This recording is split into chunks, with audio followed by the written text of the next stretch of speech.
Hello everyone, it's me, Clayton. I just got back from seeing The Gentleman, starring Matthew McConaughey, Henry Golding, Michelle Dockery, and Charlie Hunnam, and directed by Guy Ritchie. Now, if a lot of people were disappointed with Guy Ritchie's film version of King Arthur, you'll be happy when I tell you that Mr. Ritchie has returned to his roots with this film. And this gangster film about marijuana happens to actually be his best film since Lock, Stock, and Barrel. But let's get to the story, shall we?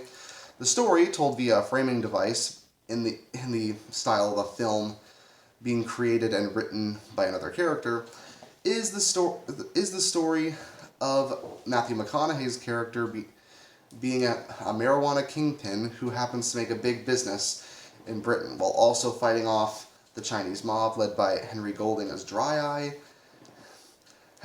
having most of his business out inside of an auto shop that's also run by his wife, played by Michelle Dockery, and a bunch of other crime-related business that you'd expect in these kinds of movies. Now, it's clear that the story at hand wouldn't really be as interesting if it wasn't done with Guy Ritchie's signature style, which is handled pretty well here, not just because of the framing device that happens to make up the film, but also with its fast editing, its well-directed action scenes, it's rather fast-paced, even if it does feel like 10 minutes at the end could have been cut, and it would have made for a more palatable film.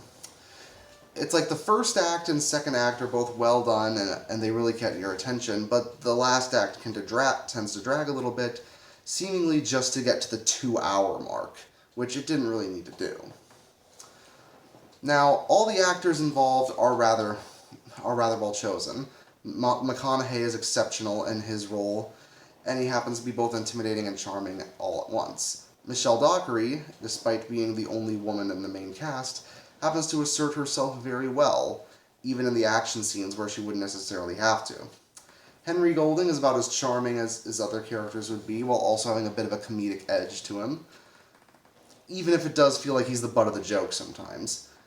Sometimes this works when it comes to the various scenarios he ends up in, but other times the racial epitaphs used for his character and other characters of Chinese descent can get a little grating.